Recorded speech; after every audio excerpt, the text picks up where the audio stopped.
Oh, right. Okay, everybody. Hope everyone is doing well.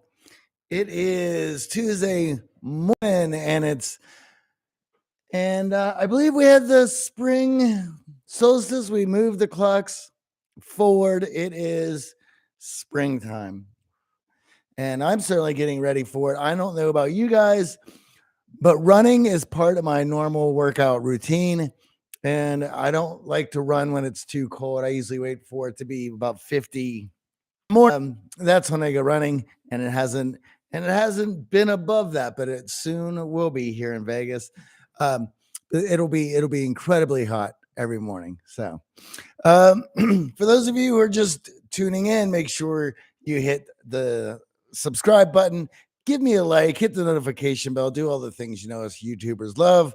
That helps others find the show. As you guys know, I go live every Tuesday just to chat about what's going on, but also to promote the podcast that we just dropped yesterday, which is the Janina Scarlet episode. It is all about superhero therapy, which she had put together in order to help her clients use narratives of superheroes in order to advance their own lives.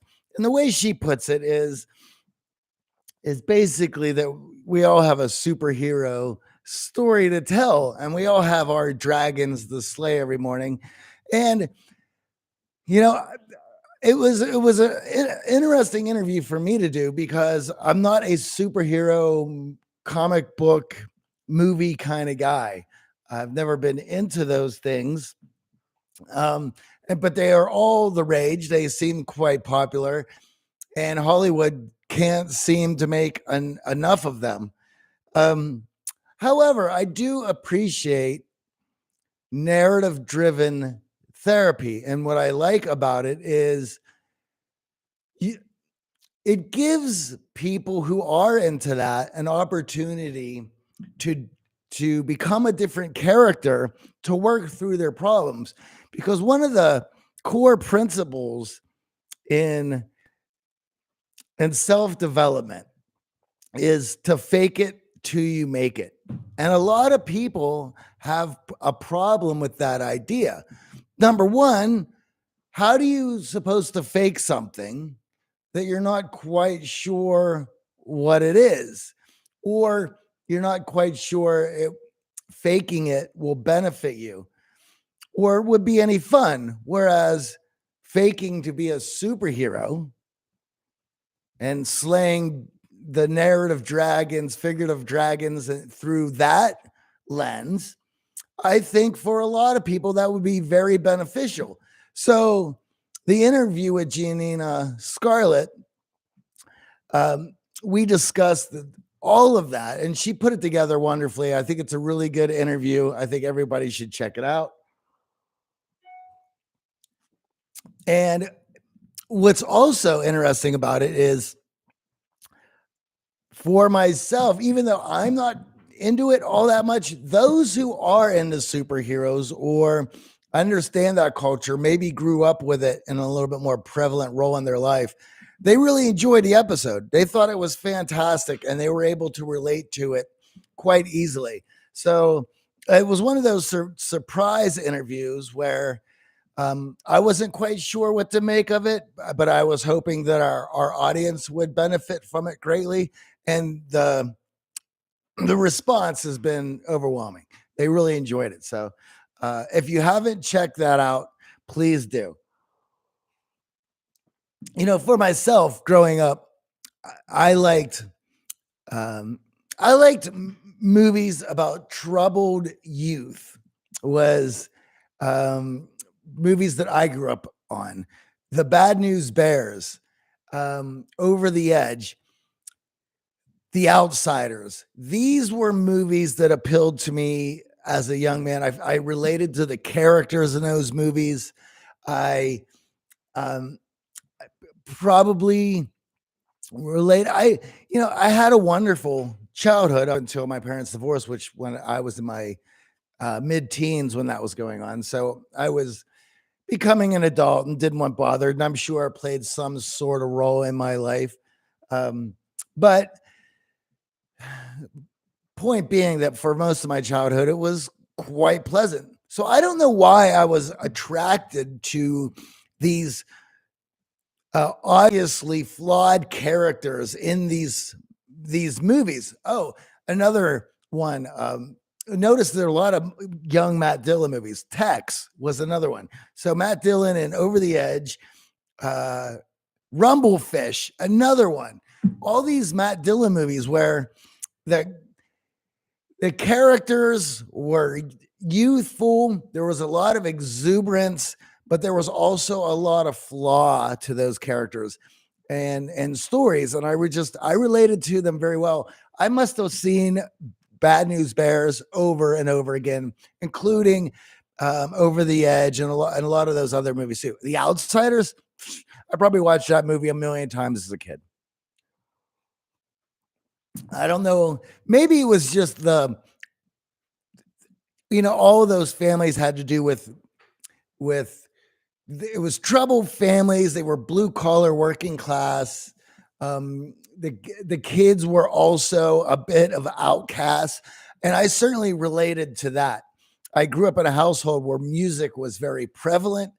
And therefore, I got into music very early as a child, and I grew up going to Catholic school. So going to school, 4th grade, 5th grade, and interested in the music that was being played on the radio, and or even at the time more underground type stuff that was in magazines and things like that. I was very interested in all of that, and I think that's why I gravitated towards those flawed characters. I felt like an outsider and I could relate to them. In fact, I remember seeing Over the Edge for the very first time, and I being getting into my teenage years, going to Catholic school, feeling like an outsider.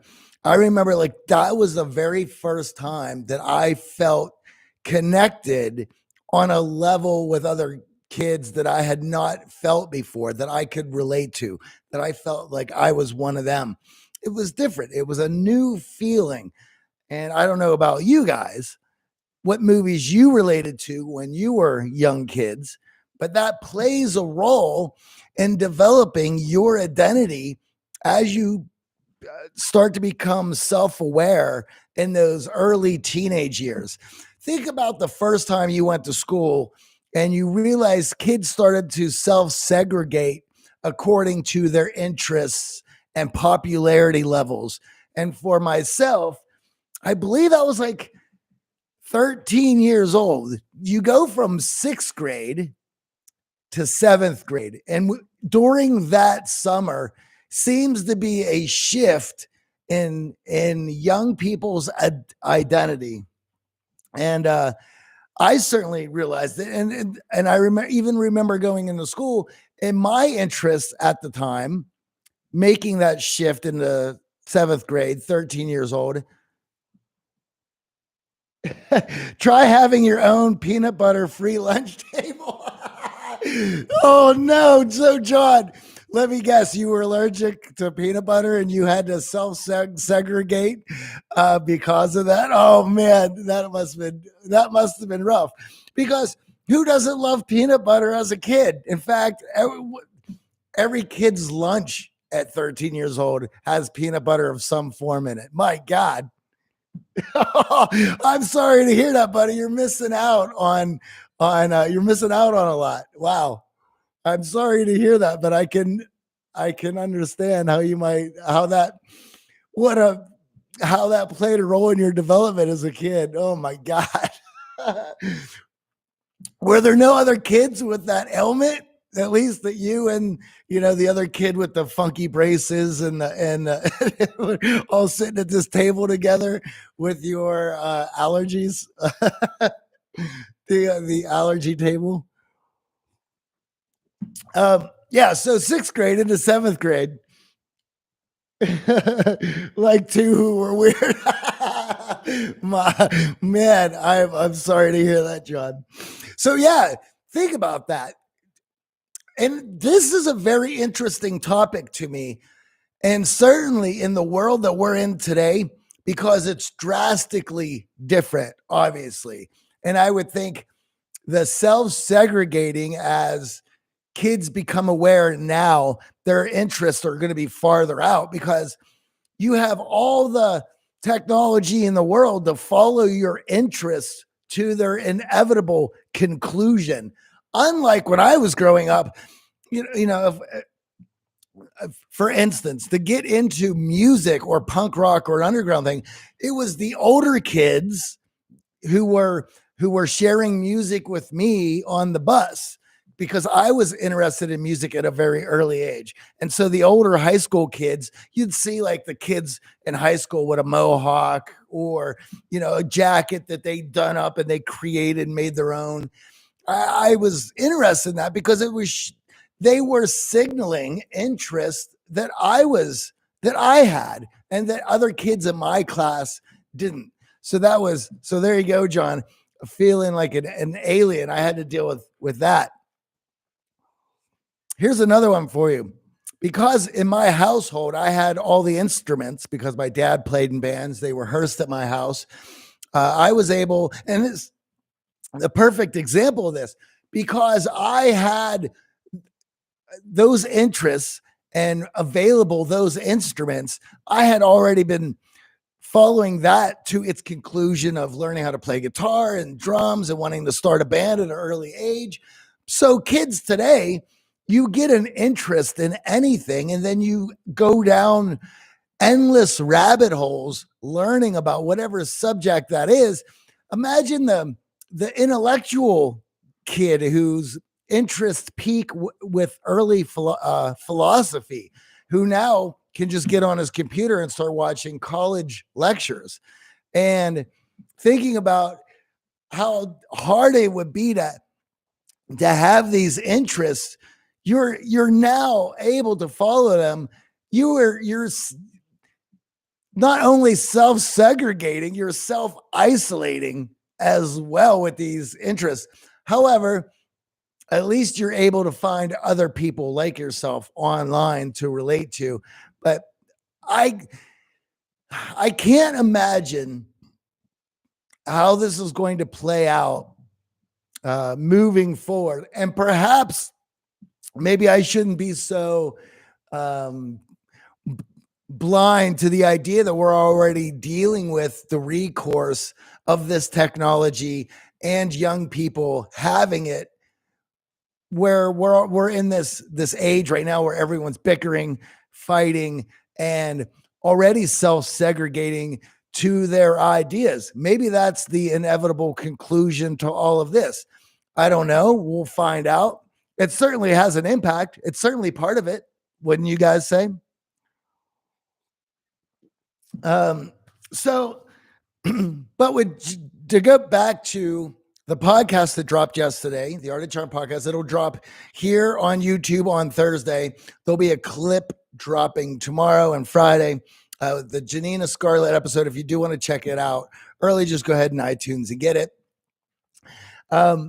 She created this thing, superhero therapy, where the young kids, and even, I was amazed by how many adults related to these ideas in her podcast episode. It was nice. I guess when you grow up on something like that, you hold an affinity towards it later on in life.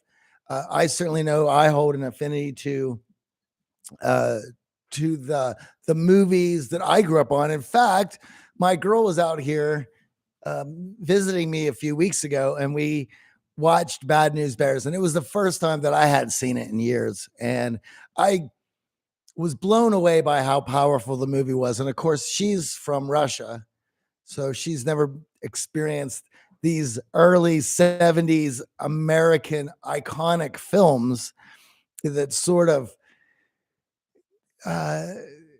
they had an impact on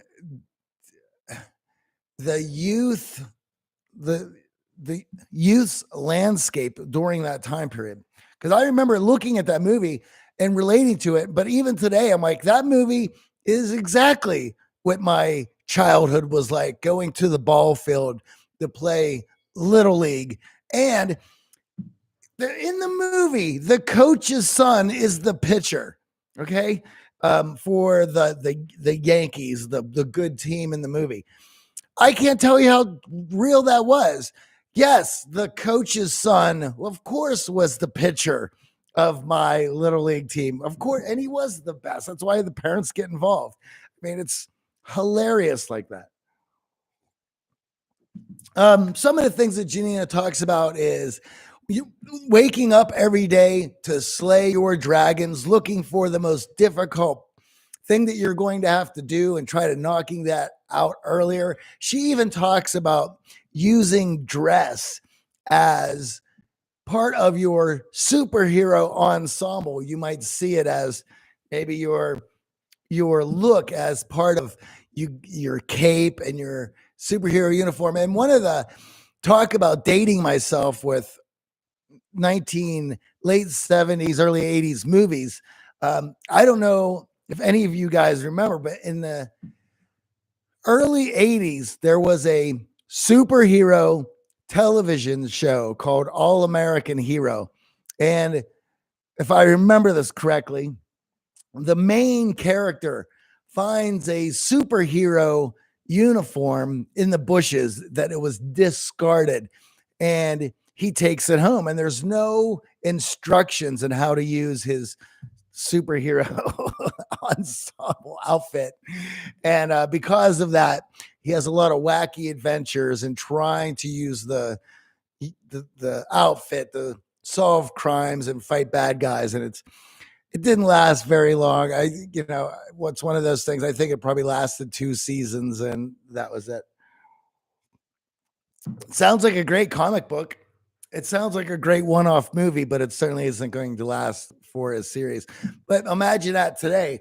Today, you have the opportunity to look up the instructions on the internet. All right, guys. So with that, I'll let you guys, if you have any questions, pop them up. I have another 10 minutes before I got to go. I appreciate those of you who joined in today. I do this every Tuesday. As you guys might have noticed, I have been doing some work on the Art of Charm YouTube channel. I've been messing with the thumbnails, been going through this process. We're going to be doing lots of new stuff with this channel, so I'm excited about it. Part of the reason I'm even going on live today, as I've been doing this for a few months now, is to get comfortable doing this 30-minute monologue, talking to you guys about crazy stories that happened to me as a youth. I'm also promoting the podcast episode and answering some questions. So for those of you who are still on, thanks for popping in today. Give me a thumbs up. That helps the algorithm. It helps other people find the show. I appreciate that. Especially you, John, with your with your peanut butter helmet. And so with that, I'll do a little talking about how I know I'm excited for spring. I moved here to Vegas out from LA in September. And with that, it was Labor Day. The casinos were still there. They've been running at practically about a quarter at capacity all winter. It's been nice. I go for walks along the strip. It hasn't been too busy, but we have just got notice that they are holding their conventions this year, starting in May. They've already opened the casinos up to 50% capacity as we continue to be vaccinated. I will say this, there are parking lots around the building that I live in that have been empty since I moved here. It is all reserved parking for the casinos, the Aria, the Cosmo, the Bellagio, all around my building. And I got to say, Friday was the first time that I had seen some of those parking lots full, where it is Vegas is certainly getting ready to open. So this weekend they had March Madness, pool season opening, um, the the spring equinox, vaccinations, and supposedly some casinos had broken some records. Now I don't. It just said broken records. It didn't say what those records were. Perhaps they were for spring, for March Madness, whatever. But I'll tell you, it was busy. The strip was packed on Saturday. Normally I go for a walk. I wasn't able to do that this weekend. So I'm encouraged by what I am seeing. Hopefully people will continue to be vaccinated so that they feel safe and we can begin opening things up, because I don't know about you guys, but for myself, I am looking to just have regular, normal social interactions again, because like for anybody, I found this whole year to be incredibly difficult. And I've said this on this show before, where even for this is the first time that I haven't played in a band. I'm 47 years old, that I haven't been playing in a band since I was practically 16, 17 years old. So I'm looking forward to getting back to all of that stuff. Anyway, I got a few more minutes left, so I want to thank you guys for coming on. If you have any questions, feel free to throw them in the chat, or you could tell me where you guys are tuning in from. John had shared his peanut butter allergy with us. And I know I got a lot to get to today. So, well, it looks like that'll be it for today. I was going to go talk about some news, but as you guys know, every time more news pops out in the last year, and I've been doing this, every time I open my mouth, I get myself in trouble because everything is awfully polarized, and without things opened up, I find it that people don't have anything better to do than just bitch about other people. This is what happens when you don't have projects, when you don't have work, when you don't have your own things to worry about. You start, let me put it this way. There's that old saying, what is it about the devil's idle time is the devil's hands, or whatnot, which is if you don't have anything to do, you're not focused on anything. As the primates that we are, we begin tinkering with things. And I will tell you this, it doesn't take too long before you start tinkering with things that shouldn't be tinkering with. Yes, you start messing with stuff because you have nothing better to do. And so you start messing with your own stuff, your own relationships. You start nitpicking at your significant other. You start tearing things apart. Why? Because of your own curiosity. And I will tell you, there is this idea of curiosity killed the cat, or these childhood stories of Curious George. What does Curious George, what is he known for? For getting himself in trouble due to his curiosities. There's a reason we all related to those books as children, because as human beings, the primate in all of us is too curious to leave anything go. And so we start messing with other people's stuff or things in our own lives that shouldn't be messed with until we get ourselves in trouble. So with that, I'm going to head out. I want to thank you guys.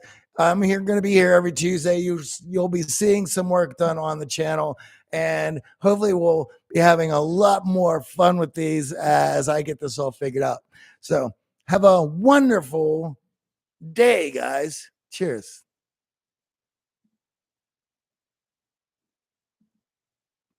Uh-oh.